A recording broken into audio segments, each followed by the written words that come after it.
All right, well, welcome back to episode 25 of 4th and 3 Dudes. This is Chris Nama coming to you from here in Peachtree Corners. I got my co-host with me. Let's go ahead and let you introduce yourselves. Bernie, Chris Burnett here in St. Mary's, Georgia. I'm Cord, and I am coming from an undisclosed location. But I have to apologize to our one listener, cousin Kate. I wasn't in the studio, so I had to do my own hair and makeup today. So if actually I look like Shrek, it's not a filter; it's the real thing. Nice. Yes, it coming to us from a remote location. Own hair and makeup. Okay, I didn't know that was an option. Yeah, I couldn't get my hair. I'll join you. I'll give you my hat head. All right, well, let's go ahead and get it started off. We'll talk about our Boone trip in a minute, but I am drinking one of the things we brought back from there, the Lost Province IPA. I thought those were green. It is green. Well, I don't know. It's probably the lighting. We'll pull it back here. I don't know. But anyway, was it Bristol, Asheville? Where was this was in actually in Boone. It was in Boone. Oh, so okay. Yes, we have stories from all over the place, but it was from game day, and it is quite a nice IPA. Looks tasty. Bristol's not a huge hot spot for. I didn't think it would be. Surprised. We'll get into that. What y'all drinking? Okay, I'm drinking a Zada drink tonight. It's called a Maker's Mark and Ginger Ale. Ooh, but hot off the course, and got to rehydrate too. So. Well, I am not drinking what Mark Sanchez was drinking the other night. Just water. We can't find the key to the owner's closet, so. Oh Lord. Yeah, we're hydrating. Man, are you sure that's not just vodka? That doesn't look like vacation to me. Yeah, I might be doing wind sprints after the show out there in the loading dock. Down on the beach, on the causeway. Nice. All right. Well, I mean, I'm sure everybody just cannot wait to hear about mine and I guess the 2 Dudes trip up to North Carolina to see the Oregon State Beavers take on the Appalachian State Mountaineers. So, Cord, go ahead. Start us off with that. Give some of your thoughts on that trip. I think half our listeners were up there. I couldn't believe how many Oregon State fans were there. I thought it would just be 2. No, but someone said there was, 1,500. But I think the majority of them, kind of live on the East Coast or live, they kind of scattered to the winds. There was one. Oh, put that picture. You got that picture of the Orange Cowboy? Put him up there. He was our Vandy pimp, so to say. But what a nice trip that was. Yeah, it was awesome. Started. What was the weather like? First of all, 50, 60, 65. Yeah, I'm a Chamber of Commerce, baby. Okay, good.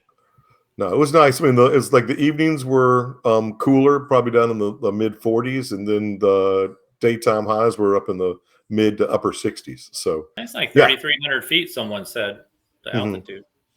Yeah, but it was nice. We took off on Friday and stopped in Asheville. Shout out to the PC Masters Homebrew Group. They did not lead us astray and sent us to Zillicoa Brewing, which I'll show you some pictures now of that stop. In Asheville on the French Broad River. They have actually just recently opened back up, I think a month or so ago, after the hurricanes and everything that hit last year and devastated so much of that area. So it was cool getting there. That's good to hear. Yeah, but it was good, and then we continued on up to Bristol. Whew. I thought we were staying in Boone. Apparently, Cord's got a whole different story about that. But I mean, they both start with B's and have O's in them. I mean, again, that's when the rest is semantics. The Marriott app, like, hey, year ago, let's put me in Boone. So put me in Boone, and it ended up in Bristol. But I mean, it wasn't that bad. It was kind of about an hour and 15 minutes away, so it was about the same drive as coming from Atlanta to go up to Athens for a game. So that was not that bad. But the scene we checked in with the Honey Boo Boo convention. Yes, that was. Well, here's some blended right in. Those pictures, we did blend in. My I guess the worst thing that happened was the fact that we didn't get a picture of Cord on the the fuzzy sofa that was set up there. Oh man! Well, I may try to make it happen. I may try to make it happen. Mark Sanchez that night. No, there's still AI. Oh my God, we could have. There is. That could have been something. There is AI. We can see. So there had to be something that you were least expecting, but you're not surprised happened to walk in on that type of clientele. Yeah, I mean, again, Bristol borders Tennessee and Virginia, so yeah, we were out there. We did go out into downtown Bristol on Thursday or Friday night, trying to find. We were in search of, bro. The first one was like Beetlejuice. It is. It was like Beetlejuice. It's like bar? one of those. Yeah. It was. What was it? We thought it was a brewery, or we thought it was a brewery or brew pub. Well, no, they brewed back there. Yeah, Elder Brew. So we parked. It was fairly near where it was supposed to be, and we started using the GPS to try to find it. And we're walking around, and it's like, it's like, where is this place? And it's like it's supposed to be right there. And then we just looked a little closer, and well, there it was. It was just like a glass storefront. Here's the entrance. But yeah, you walked in, and it was kind of one of those things where Cord and I walked in, and it almost felt like you heard the needle scratch across the record. Yeah, we left all our tattoos in the room. Oh my goodness! Yeah, and our nose piercings. But I mean, nice people. They were fantastic. They were. Yeah. I mean, they were very friendly. But I mean, tap handles looking like goat or devil horns and stuff, or snakes. Yeah. I don't know what it was. But we're up there. Wicca. We were. So, but I mean, they welcomed us in there. I tried one of their beers. Cord wasn't that brave. He went with something. He just said, "Would just go pernicious or something there?" No. I had a dark one. I thought it was theirs, but it was somebody else's. Okay, but yeah. Their beer was fine. They were playing vinyl records and everything. Playing records in there. Mm-hmm. Wow, old school. It was definitely old school. But yeah, they're real nice. But then we left there after a little while and then went down to Michael Waltrip's brew pub. Oof. Yeah. Well, I mean, it's one of those things. I thought we should have driven over to it. Cord thought it was best to walk and get the lay of the land in Bristol. I mean, I was afraid, but. Well, you're never going to meet a guy delivering grease at the middle of the night if you don't walk. Do some wind sprints. But yeah, so I mean, tried a flight of beers there, and well, let's just say that we didn't stay there very long. Didn't have to stay there long. And didn't have to worry about getting back to the hotel room. So Talladega Lights Lager. Yes.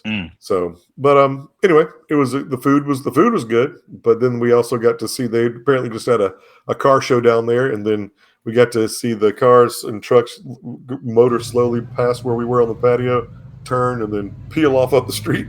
So, but apparently our waiter said that happens. Every one of them's gonna do that. So, but yeah, it was cool. Then so game day. How far was it from Bristol to Boone? Because I know y'all had a great game day experience. So y'all just got up and just went? We did. Luckily, we decided not to go to Bojangles. Lord have mercy. They had 55 cars trying to get in there because it was bow time. But yeah, we headed up. It was only, like I said, about an hour and 20-minute drive. Got there at 11. Got there right before 11 and parked at the funeral home. Funeral home? Yeah, that's a long story. I mean, I don't know if we could. I don't know if we could tell that story. I don't know if we could tell that story. I mean, Cord started trying to get the Beavers a leg up on the competition. But right. So you got to Boone. Got to Boone. Went down. We parked close to where Lost Province Brewing was, but then Cord had another location for us to try to go to first because Lost Province didn't open up. There was already a line started, and we should have known. Lots of orange walking around that town. And the fans, my goodness, they're like, hey, thanks for coming. Welcome. Yeah. That's like, I think I was the only a-hole in town. Well, there were two more besides me. Yeah. I mean, the fans, like Cord said, every one of them you were still the best. They were welcoming us in, and there was just only one person booed us when we went by. But yeah, it was. I mean, here we'll throw some different pictures up of some of the different people we met and took pictures with. We went by, what was that other place we went to? The local? The local, yeah.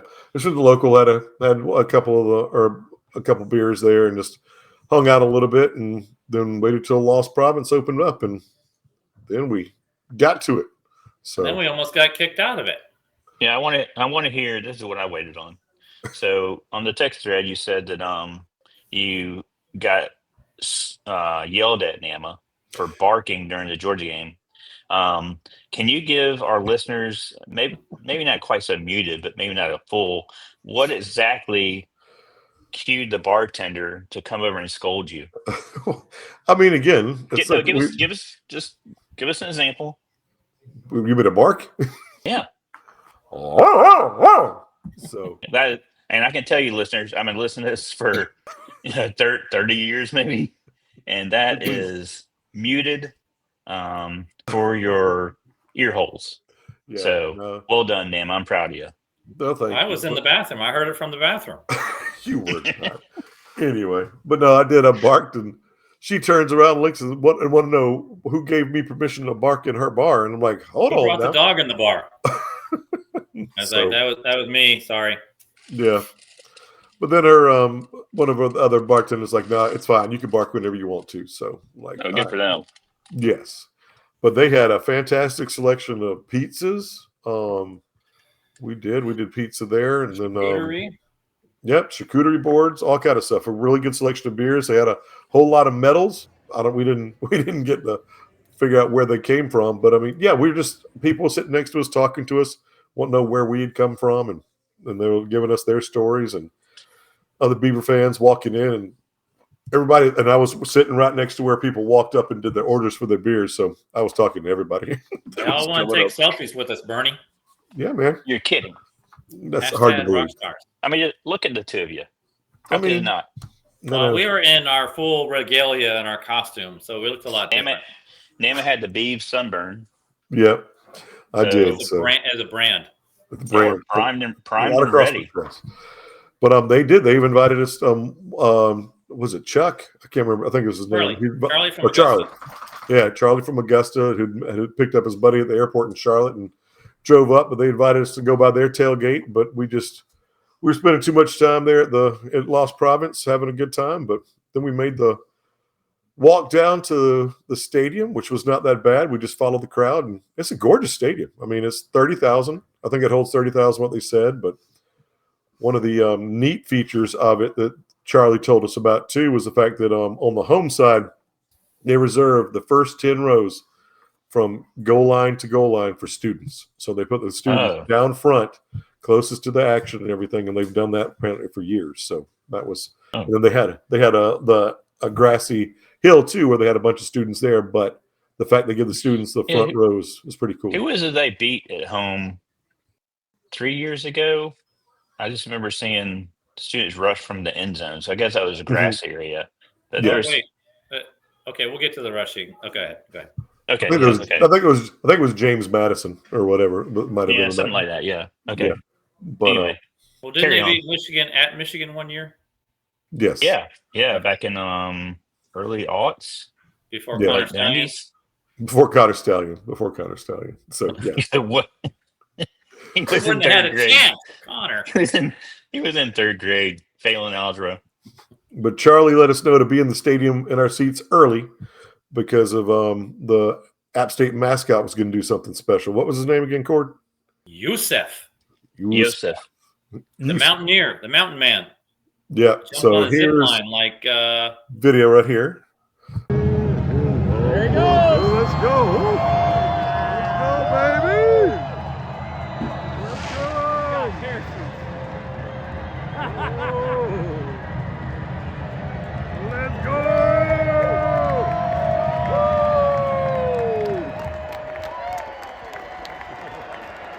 So, yeah. So he look at that technique. He carried right at the end of the Star Spangled Banner. He was zip lining from up at above the press boxes all the way down to the field, carrying an American flag with parachutes behind him because he couldn't go too fast. You cannot go too fast. Slow as roll. Yeah, Coming in hot.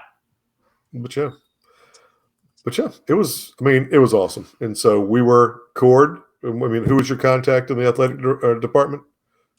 Do you remember her Who name? gets the shout out? Aaron.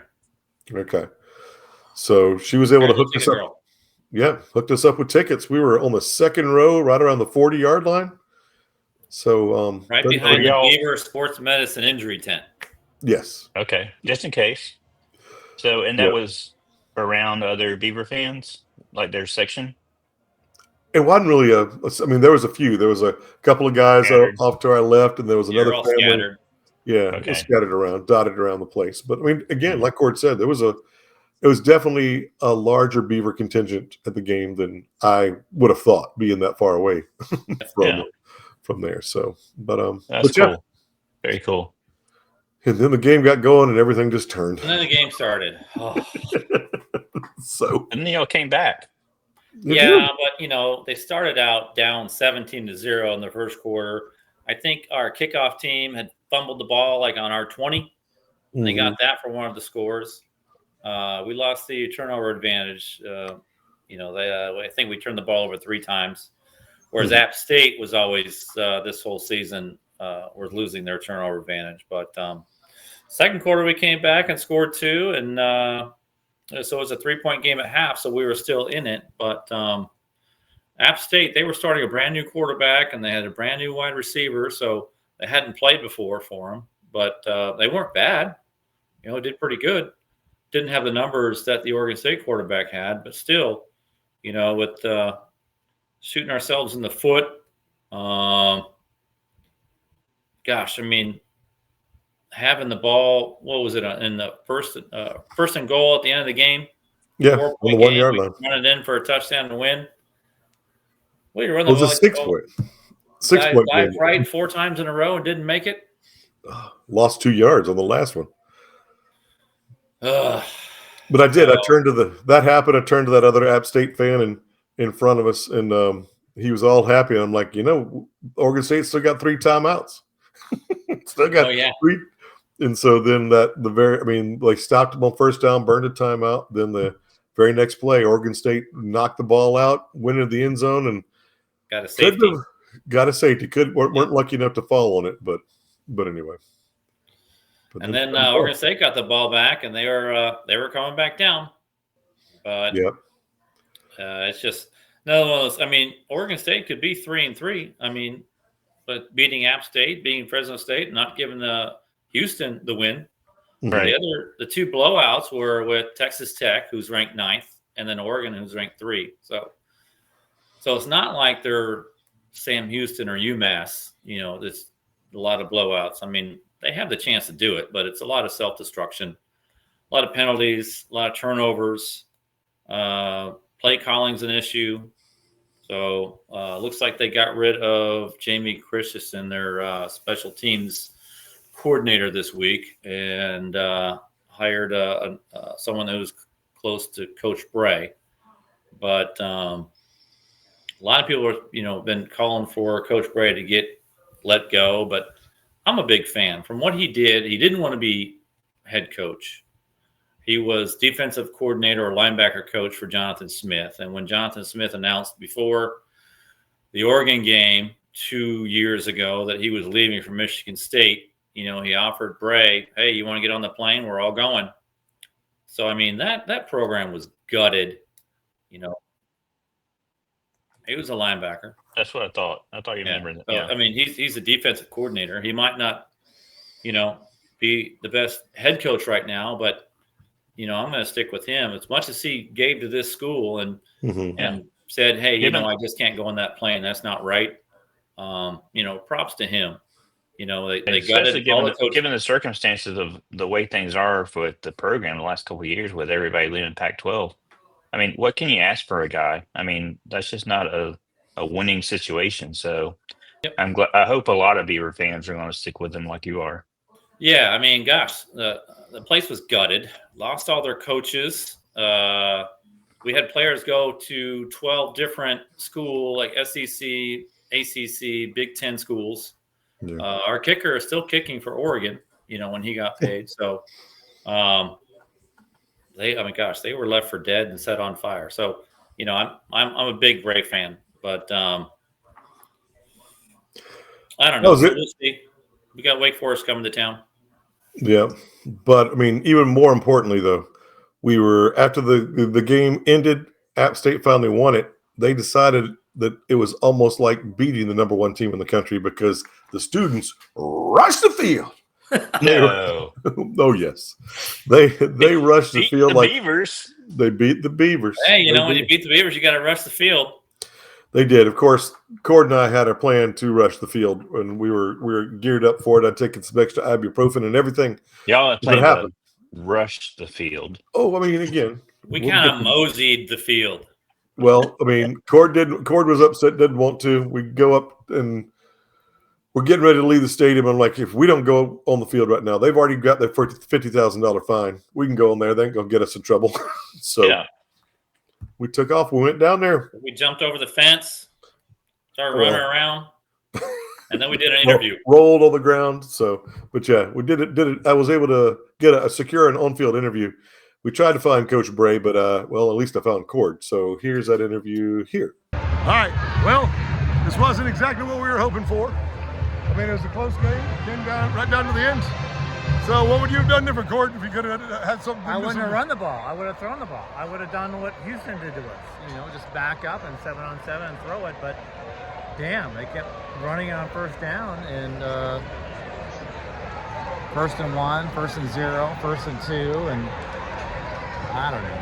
And then that last play call at the end zone with the Wildcat and the motion. My goodness, that was worse than Georgia with Cass Jump. Oh no. Hey, it's all right. Hey, I'm with you. Again, I did tell him. I did tell him from the 1 yard line it was going to be 3 Hankerson plays in a row. Didn't realize it was going to be 4. But I tell you what, these are some of the best fans I've ever run into. Yes. Especially before the game, they kept welcoming us here and thanks for coming and appreciate you guys. And then they stormed the field when they beat the Beavers. I mean, again, that was a little bit unusual. God bless them. This is a great place. I love it. Yeah, I mean, again, this place is cool. They rushed the field. I mean, again, they're all over the place, but. All right, so how are we going to jump over that wall to get back home? Hey, thank God it's. Dude, we're stuck. We got 2 broken knees. Oh, we got stairs. It's a stairwell. All right, thank you. After that, we just went back up and headed back down. And I mean, instead of going straight back to Bristol, we're like, hey, Lost Providence still open. Let's go see our friends. Let's go see our friends. It So took a little work. Met more friends. They had live band. It was good time. Yeah. Good. Yeah, it was awesome. So yeah, I mean, we made it back to the hotel, and then we came back down into Atlanta on Sunday. So my car kept trying to turn to go back into the Asheville breweries, but it was a little bit too early. They weren't open yet. So, but yeah, it was a great trip. So good. I'm glad you'll met a lot of Beaver fans. I'm glad that there's a good contingent there that showed up because I mean, like I said, it's a horrible situation they've been put in, and it's kind of a byproduct of the times. And a coach like that said, "No, I'm not going to get on the plane." Like Cord told a story. I mean, that's indicative of what college football, the way we grew up with. You be true to your team, and wear the colors and stick it out through thick and thin. So I know it's a long haul, and it can't be easy for fans like Cord and the people y'all met up in Boone. But I hope that there are brighter days ahead. Yeah, but I didn't see any mad Beaver fans. We just wanted there to hang out, and man, they were friendly and happy to see us. Yeah, college football. It is. So, I mean, you probably had a lot better view of the Georgia game than we did. We're watching it in the brewery, but it was on the Skycast view. It's like, where are they going? So it's a little bit hard to follow some of the action at times. But okay, so old man, since y'all mentioned that, and because cousin Kate and Ainsley watched this, old man confession. I didn't know we were on ABC. And you watched Skycast? Well, I watched the SEC Network pregame because I refused to watch College Game Day for years. So, and they immediately threw it to SEC Network, of course, and it's Skycast. I was like, this is pretty cool. There's no broadcasters. And, immediately Cousin Kate started texting, Jesse Palmer is annoying as shit. I'm sorry, annoying as hell. Sorry, Ryan. And I was like, there's no broadcasters. But then all of a sudden, you're seeing it from the quarterback's perspective of the camera over the field on those cables. So he throws the ball downfield, and you can't see what happens downfield. So you're not getting the camera angles that you need. So that's about the time I realized, oh well, it's on ABC too. So anyway, I did switch over to ABC and took Cousin Kate's suggestion and muted it. But so yeah, Skycast was an interesting experiment, but Mhm. I wouldn't do it for a Georgia game again. I guess I'll say that. But Right. but yeah, I did have a great view from start to finish. It was overall a great SEC win on homecoming. It was definitely a homecoming crowd. We talked about the Bama game with the band playing that weird thing, and there just being kind of all this pumped in music, and but the homecoming crowd wants a different experience, and you definitely heard the band all the way through the whole game. The students left super early, which is indicative of homecoming.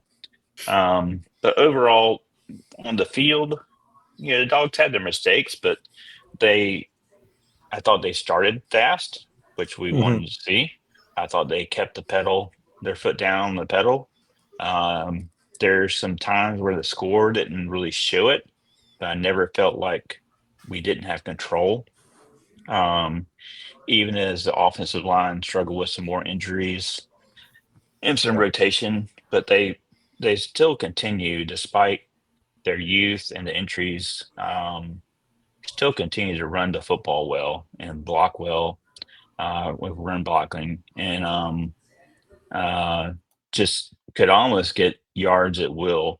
And then it just became a matter of Gunner moving the pocket when he needed to and finding targets. And most of all, I felt like with Kentucky, find your yards as a quarterback on the field, and then find your open receivers when you need them.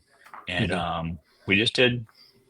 The only thing that was a surprise is we did have a couple errors on special teams.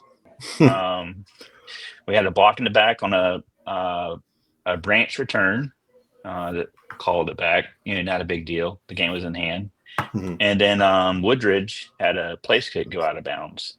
But so that was on the day. It was a game that probably could have been, the score differential could have been a lot more, but I never felt like the game was in doubt. And I felt like the coaches had it in hand, and we were getting kids on the field, especially in that fourth quarter. They scored that last touchdown against some kids that specifically had missed some assignments earlier in the series. Well, let me go back. Pugs came in, had a series. He came back in. He sailed one. They got an interception when we were up 28, and they came down the field. And we had some defensive players that missed some assignments, and you could see them going over to Kirby, getting ass chewing, and then going back on the field and doing better than they had. So that's who we are. That's who we are as a team. And the coaches have to adapt to the fact that we don't have all the NFL talent that we have had in the past. So that's where we are. Yeah. I mean, yeah, watching it did. I mean, it was the fast start was good to see. Saw Gunner used his legs a lot more than he's been doing. Maybe more, we wish he had done a little more of that in the Alabama game potentially, but it seems he's getting more used to doing that. But yeah, I guess still the perplexing thing is still the lack of the actual getting sacks. I mean, we're getting pressures, we're getting in there, we're getting closer, but when we see the other teams getting the sacks on teams that you can't get the sacks on, I'm just trying to figure out what it really is, what's causing that. But I mean, we're still doing a fantastic job against the run. We're middle of the country, I guess, still or against the pass, but it's just some of those. It's like on crossing routes. Listening to another podcast, it's like when receivers cut across the formation, it's like everybody forgets what they're supposed to do. So, but anyway, so yeah, I mean, hopefully we're going to get that figured out sooner rather than later. I mean, thankfully Auburn's not a very good pass team. So, and it's an adjustment because the podcast specifically I was going to mention was Dog Dispatch with John Smith. He had Brent Rollins on. I listened to it Friday, and they just made some great points about the fact defensively, Schumann doesn't have the NFL talent that he's had with especially the defensive line. With the Jordan Smith and Jalen Carter and all these people that could invent a pass rush with 3 or 4 down. And that's an adjustment for a coach. And I hadn't considered it from that side. But that has to happen quickly because we still have good talent. We may not have the talent that they're used to, but you have to adjust as a coach. And I think that explains why the Alabama game, if we go back to that episode, I just kept mentioning he just looked like he was caught in the crosshairs and didn't know what to do. And the same similarly offensively, but I'm not as concerned offensively because we're running the ball at will. And I think Bobo continues to call a good game. But overall, we're just not a team as deep and talented, and especially as experienced and talented as we have been 2 years ago and before. Yeah. I mean, again, we're young. We're young. Those guys that were able to do more of that and be those game wreckers on the line had been in the system for a few years. So I mean, it's just the new NCAA, what college football has become, and we don't have people that stick around that long. It seems to be able to do it. So to be able to develop and then be able to stay long enough in somebody's system to be able to do all the things like you're talking about. So yeah, I think a lot of these that do have or generate. I mean, at Alabama, or not at Alabama, like Vandy, I think their people have been there longer. They may not be as high a star talent potentially, but they've been in that system. They've had a few years more under their belt, so they're able to use that everything they've learned to be able to do a little bit more potentially. So, yeah, I mean, hopefully it'll develop by the end of the season and not take a 2-year or an extra time to do it. So, but you see anything else, Cord, or were you too focused on Beaver mental preparations? No, I was eating pizza. Yeah, but back to what you're saying. I know your O-line's hurt. I think half of them are freshmen, but still, those first 2 drives, I think you had one for 76 and one for 96, in the first quarter, both touchdowns, 425 yards offense for the game, even though you're putting your backups in, like in the third quarter. Defense forced 2 fumbles or 2 turnovers, and then your 5 tackles for losses. So, I mean, it's there. They're an unranked opponent. You're supposed to win, but, there wasn't any meltdown. So it looked good. And if you guys need an offensive or a special teams coordinator, I got a name of a guy that's looking for a job. We're good. No. How about baby Brock Bowers? We could send Trent on along. Well, gosh, he had 180 yards receiving. I know. And before he got knocked out of the game. Right. He got hurt, and that's anyway. I think he was in there, they would have gotten a touchdown, not got stopped on the 1-yard line, but we digress. But anyway. All right. Well, it was a good win.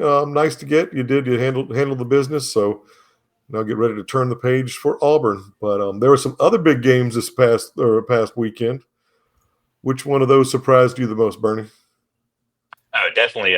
Florida made Texas look silly. I mean, that 3:30 window was probably the best window of the day because we had had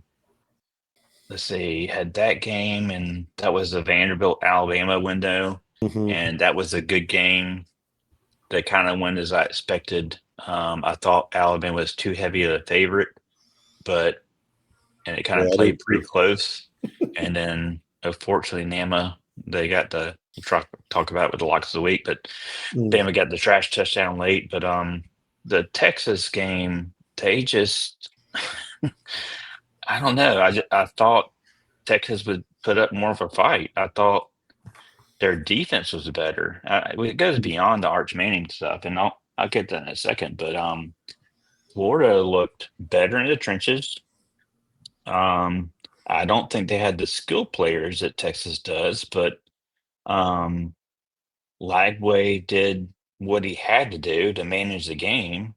He certainly went lights out, but in Arch, I don't do all that preseason hype. Yeah, I didn't believe, but I did believe they would be better at quarterback without Ewers. I thought, based on what we saw from Arch last year, that he would be a step up, and it hadn't been that way. And now I think we have to wonder: is this more of there's more people asking this question. I'm certainly not the first. Is this more of a Sark problem than it is an Arch problem? And I think that's a valid question because Arch has the talent, and he showed it. He showed it in the past. He showed it some this year, but Sark is not getting out of him what the talent level he has, and that was a glaring point on Saturday because Billy Napier outcoached Sark, and we've seen it happen before.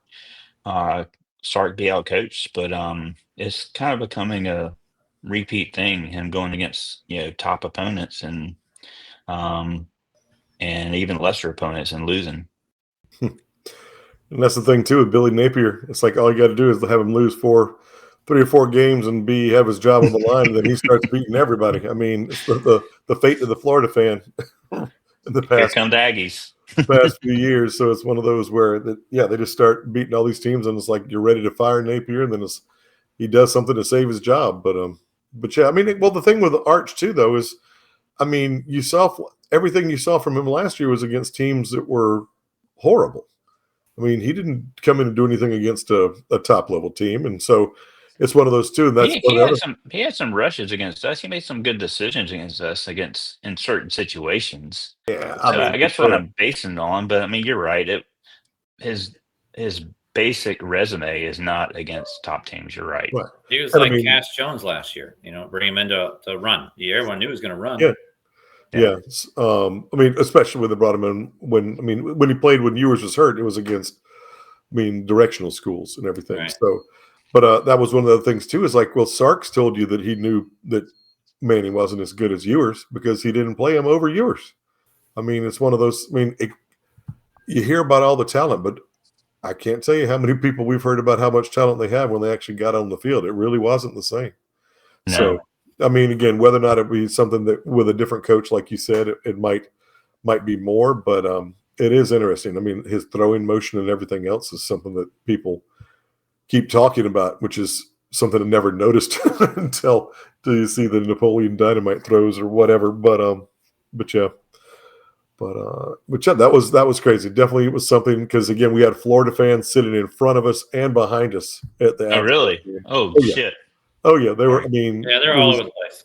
They were. I mean, because everybody was watching other games too. So all the App State people thought they were going to get killed. They were surprised by that, but then listening and watching the Vandy going up, watching Vandy going up, and watching Florida going up. 2025. What are you going to do?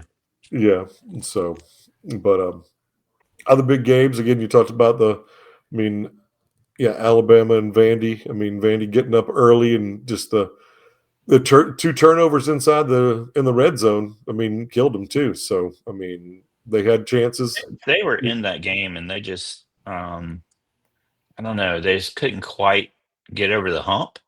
And so I knew that Bama would probably win. I just thought that line was too big. Yeah. And it really was. And I'm sorry you missed it. Sorry, not sorry you missed it, Nama, at the end because they got that trash touchdown. But Vandy made too many mistakes and they put too much on Pavia and Alabama. Let me go on record. The second week in a row, I credit to Coach DeBoer and his staff because they had the big win in Athens, brought the team back, got them settled because they knew last year, this game against Vandy derailed them, and they weren't going to let it happen this week, and they were ready for him. So, yep. Plus, I think Alabama, down the road, third and fourth quarter, they have the talent and the depth to outlast most teams. Always happens. But I agree with that. But I do think Vandy. I'm not sure where they would fall in the SEC, but I think they're top to bottom. Offense is decently, well coached, well staffed, great players. I think they're one of the better teams in SEC. Maybe not top tier, but definitely top upper half. 4 to 6 at worst. Yeah. And it's still kind of early, so we'll see how it plays out. But they can't rely solely on Diego Pavia in those situations, and some of that I think he brings on himself. But Bama was ready for it. Is the Just bottom line. Just a little. Then of course you had the Penn State UCLA game. Woo! Was that during that same window too? That was Yeah, it was, because I couldn't get the game. I told y'all pregame, but kept getting the scores and the cutaway highlights, and I was like, holy crap. Is that Gabby? It is Gabby. So is that our homecoming poster? It is her homecoming poster. Is she asking us to homecoming? Yes, we'll go to homecoming. Oh, super. No. Oh, Dad.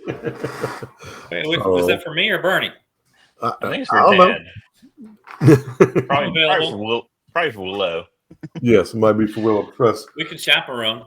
Yeah, but anyway, I think that game was crazy because I just read before pregame that UCLA fired their head coach. Who was that?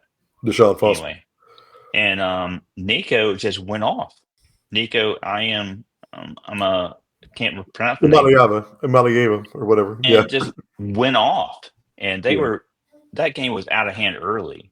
And then they kept showing the score and then the highlights, and all of a sudden Penn State was coming back, and then lo and behold, it was going to be a game, and I was like, Penn State's going to win that game. I can't stand James Franklin. Screw that guy. But then they found a way to win. I mean, that's just crazy that a quarterback was so bad, and now he just kind of clicked. Neuheisel, the young Neuheisel, came in there and did it. And except for what, Nama?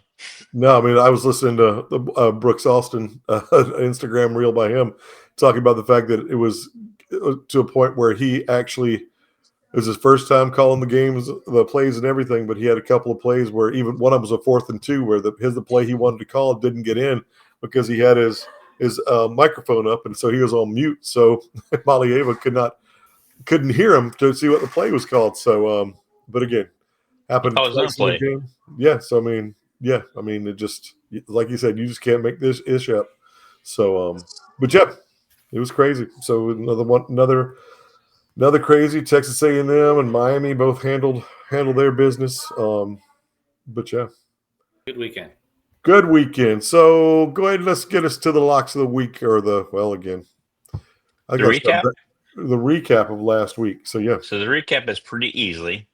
So Bernie's the only winner. I took Virginia plus 6.5. They won outright.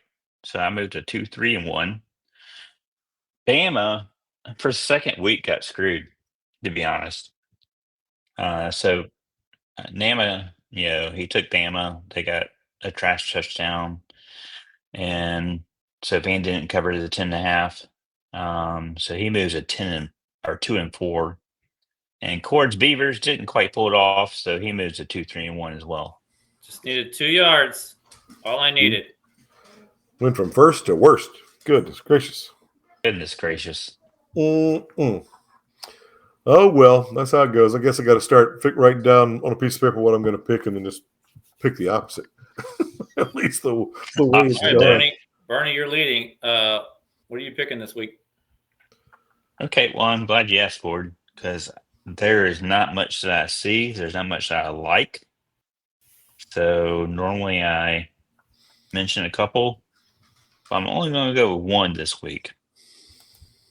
and that is the Dogs minus 3.5 at Auburn. Yeah, I mean, how is that line that low? I just don't understand it. It's the location. It's the atmosphere. I think that's it is. It is. I mean, how is Auburn's D line?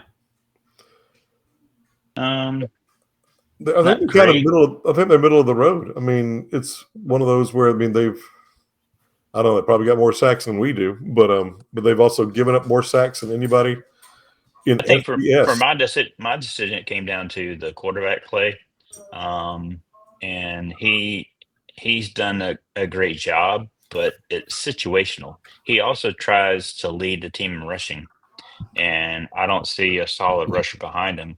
And I like our rushing game. You take a rushing game on the road in a hostile environment, and hopefully a defense can step up against a offensive line. Their offensive line isn't, solid. Mm-hmm. Maybe we can get our second defensive lineman sack of the season. So yeah, go Dogs. Go Dogs, baby. Yeah, I think if Georgia can start fast like they did against Kentucky, you'll be fine. Yeah. Your lips have got ears. What you think, Accord? Or do you got anything? I am taking Ole Miss. 32 points. Oh, Wazoo. That is a lot of points. Wazoo, I know. Wazoo's quarterback's hurt. And I think their backup is in. They dropped 59 points against North Texas and another 59 against Washington. So the defense is suspect. Ole Miss got a good offense, so I think Lane's going to do it. He's getting ready. He's having hors d'oeuvres when he comes to Athens. That's all. Oh man, I don't know. Great pick, Gordon. Thanks. Yeah. Well, Arkansas's got a new coach in Bobby Petrino. They've got him coming off a bye week. I really want to pick Tennessee, so I'm going to take Arkansas. Just because. Oh, what opposite?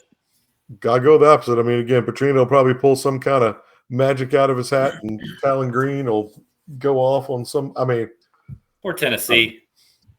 Poor Tennessee. I love it. So, I mean, hey, it seems like Tennessee. It seems like it'd be pretty easy for Tennessee to cover the. I had it. What do you have it? I had 11.5 and maybe 12 or something. Who knows? I got 12.5. Damn, I surely thought you were going to take Missouri +3. I want to take them. I really do. You do. I really want. Take Oregon over Indiana. Nah, man. I mean, again, I seriously believe back shoulder fade. They can't stop it. I don't think Indiana is hot though, but I don't. Yeah, I'm with you, Nama. The Alabama -3 intrigues me because a noon kickoff, so it's not like Missouri's going to have a lot of juice. But I don't really trust Drinkowitz. But you don't trust Drinkowitz, baby? Come on now, he's fun. DeBoer's getting it done this year. I mean, look at what he's done the last couple weeks. So that game, look at that game home. The game's in Missouri. Missouri's got this. I think it's their last of the 6 home games to start off the season. So I like you taking Petrino on the motorcycles and the bruise and the neck brace and get it all done. Get it all done in one Saturday. Yeah, may as well. You sound disheartened. I am because again, Missouri was the one I want to take, but again, if I picked them, they're going to lose. So I'm not gonna. Well, they do have the best record at home over the last 2 years of any team. I think the next one would be Texas A&M -7.5. Florida's just due for a awakening. Yeah, I don't know, but even that is in South Carolina getting 8.5 in Death Valley, but it's a 3:30 kickoff. So, I mean, what are you going to do? Not a lot to go on this week. So slim pickings. Yeah. So it's gonna be some good games, good games to watch. But we got Gabby's homecoming, so I've got to figure out what I'm gonna do about that. So it's got a picture party and everything else, and we got invited over to somebody's house, and I'm like, Gabby, I might. You never know. I go 2 years ago. We were in Auburn. We were with with another couple watching over at Dunwoody Village outside. It was nice. And that game started the way it did. In halftime, I looked over. This has been fun. I got to get to my chair. So got back to my chair. Leave the key underneath the mat just in case. I know. Good. Yeah. What time are y'all getting back? You might have to just come straight to the house, Cord, and you and Meg be in the basement. 7:30 kickoff. Oh, we'll be home way before then. And so, yeah, it might be texting Unless you. I go flat again. give you the key to the garage. Cord will be home tomorrow if he can't find the owner's key. Yeah. So. What are you talking about? To get into the closet to the good stuff. So, all right. Well, anything else we need to get to? We've gone with our Boone recap. We've gone a little bit longer than we normally do, but it was an awesome trip. So, I'm glad y'all made it. Yep. I enjoyed the picks with Check the box. Yes, picks with definitely. the fans, and welcome back home. Yep. Until the next trip, which is only a few weeks away. And we'll have we're going on the road twice this year. Twice this year. Like a home and home. We're going to somebody else's home. So, but anyway, that show trip will be coming up pretty soon. Casa de Bernie. But we'll be down there for the Georgia-Florida game. But I'm sure there'll be some fun and shenanigans. We might even get the wives involved with a podcast in Bernie's living room. You never know. You never know. Bring your deodorant. So, wait, what? It's not fall down here. No, it's not 40 degrees. No, it ain't. I'm kind of further south than you right now. We're 2 feet above sea level. Gotcha. All right. Well, hopefully the Dogs can pull it. Oh, wait, we didn't talk about the Beavers. We can't wrap up. You got Beavers are welcoming in Oregon Wake Forest State coming to town. Wake Forest 3-2. Yeah. I don't know why it's a 3-point game. I know. Who knows? Maybe, Chris and I couldn't turn the tide. So we were ready. We were suited up. We were in the tent getting our knees wrapped and everything. But speaking of the tent. We'll see. The Demon Deacons. Speaking of the tent, I thought it was kind of fitting that the only time that somebody needed to use the injury tent, they had just taken it down. That offensive lineman had to get brought over and put on the tent. He was out there in front of God and everybody. Because, they Oregon State trainers were shutting that thing down. Like, we're done. We're wrapping this thing up. Early. Was his mom in the stands? We got a plane to catch. Hell. I don't believe so. But anyway. All right, well, thanks to all of you that have stuck with us this long. Hope you've enjoyed hearing a little bit of our trip, about the trip. And we're looking forward to the games this weekend. So until the next time, go Dogs. Go Dogs. Go Beavers.